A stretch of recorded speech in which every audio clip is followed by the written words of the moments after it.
বৃদ্ধাশ্রম থেকে শাশুড়ি মাকে চিঠি লিখলেন এক পুত্রবধূর।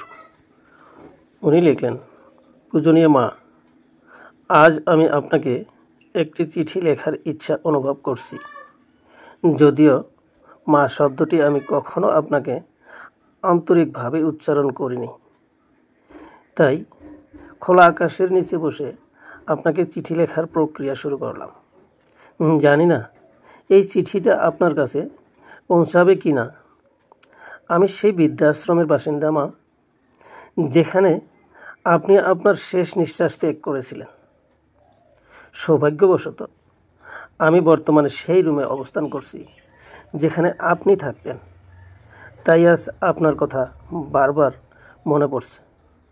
ক্ষমা প্রার্থনা করার কোনো অধিকার আমার নেই, তবু আমি এই চিঠি লিখছি যদি আপনি আমাকে ক্ষমা করেন। বিবাহিত জীবনে প্রবেশ করার পর থেকে আমি লক্ষ্য করেছি আপনি সংসারটিকে নিজের হাতে রেখেছিলেন। এটি আমার জন্য সহ্য করা কঠিন ছিল। মনে হতো যেন আমি এক বন্ধী, কিন্তু আমি বুঝতে পারিনি তখন মাথার উপরে একজন অভিভাবক থাকাটা কতটা জরুরি।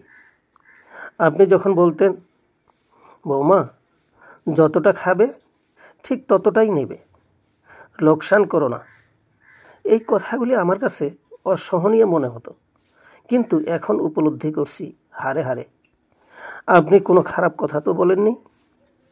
আপনি আমাকে কখনো না খেতে বলেননি, বরং লোকসান থেকে বিরত থাকতে উৎসাহিত করেছিলেন। লোকসান থেকে বাঁচানোর জন্য কথা বলছিলেন। যখন আপনার ছেলে মাসিক বেতন তুলে দিত, তখন আমার মনে হতো কিভাবে আপনার কাছ থেকে মুক্তি পাওয়া যায়। মুক্তির জন্য আমি আপনার ছেলের কাছে আবেদন করেছিলাম যে আমি তার সঙ্গে কর্মস্থলে যাব। প্রথমে তিনি অনুমতি দেননি, কিন্তু পরে কান্নাকাটি করে আমি তার সঙ্গে মানিয়ে নিই। আমরা দুজনে বেশ ভালোই কাটাচ্ছিলাম, কিন্তু যখন আমি অন্তঃসত্ত্বা হই, ডাক্তার আমাকে বিশ্রাম নিতে বলেন, তখন আপনার ছেলে আমাকে নিয়ে আসে আমাদের ভাড়া বাড়িতে। আপনি বাড়ির সব কাজ করতেন, আমাকে সেবা করতেন। তবু যেন আপনার প্রতি আমার বিরক্তি ছিল। আমার একটি পুত্র সন্তান হয় এবং সে ধীরে ধীরে বড় হতে থাকে। সব সময় ঠাম্মা ঠাম্মা বলে ডাকতে থাকে এবং আমার কাছে এই ঠাম্মা শব্দটি অসহনীয় হয়ে উঠেছিল।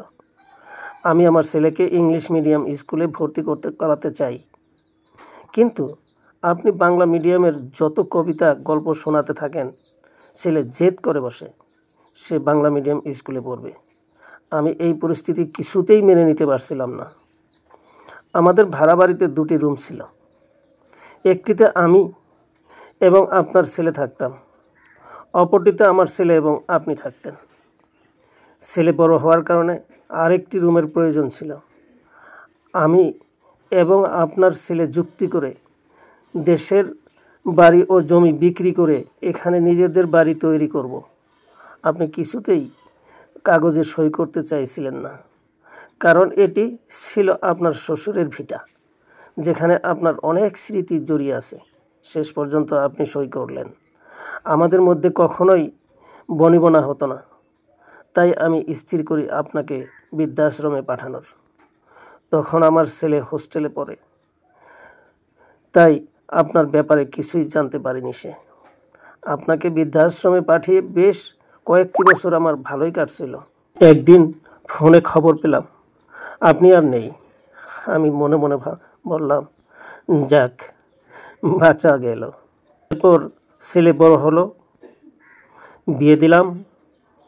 প্রথমে ভাবলাম আমি তো আর আপনার মতো গেয়ে ভূত নই, তাই আমার সঙ্গে আমার বৌমার বেশ মিল হবে, কিন্তু তা হয়নি। আমার সঙ্গে যেন ইতিহাসের পুনরাবৃত্তি ঘটছিল। যে বিষয়ে আপনার সঙ্গে আমার তর্ক বিতর্ক হতো, ঠিক সেখানেই আমার সঙ্গে আমার বৌমার মতবিরোধ শুরু হলো। হঠাৎ করে আপনার ছেলে স্ট্রোক করে আর সে আমাকে ছেড়ে চলে যায় চিরতরের মতো। আপনার ছেলে বানানো বাড়ি তাদের পছন্দ হচ্ছিল না। আমার বৌমা ফ্ল্যাটে থাকতে চাইছিল, তাই বাড়ি ভেঙে ফ্ল্যাট বানানোর পরিকল্পনা করে। আমাকে আমার ছেলে ও বৌমা বোঝায় যে ফ্ল্যাট বানালে তারা দুটো ফ্ল্যাট নেবে, বাদবাকি ভাড়া দিবে, এতে অনেক টাকা আসবে। আপনার মতো আমি কিছুতেই সই করতে চাইছিলাম না, কিন্তু আমার ছেলে কান্নাকাটি করে শেষ পর্যন্ত সই নিয়েছিল। বাড়ি ভেঙে তৈরি হলো বিশাল বড় ফ্ল্যাট। সেই ফ্ল্যাটে ছিল 2টি রুম এবং 1টি রান্নাঘর। আমি আমার ছেলেকে বললাম, কিরে, আমার রুম কোথায়? ছেলে বলল, মা, তোমার রুমের কি দরকার? তুমি আমাদের মেয়ের সঙ্গে মেয়ের রুমে থাকবে। নাতনির সঙ্গে নাতনির রুমে থাকছিলাম। নাতনি যত বড় হতে থাকে আমার প্রতি খারাপ ব্যবহার করতে থাকে। আসলে তার চাই একটি নিজস্ব রুম। তাই আমার ছেলে ও বৌমা স্থির করে আমাকে বৃদ্ধাশ্রমে রাখার।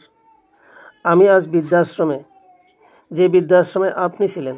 ভাগ্যের কি পরিহাস! আমি কখনো ভাবিনি আমার সঙ্গে এরকম ঘটনা ঘটবে। রক্তের গরম, টাকার গরম আর যৌবনের গরমে আমরা সব কিছু ভুলে যাই পৃথিবীতে কোনো কিছুই স্থায়ী নয়।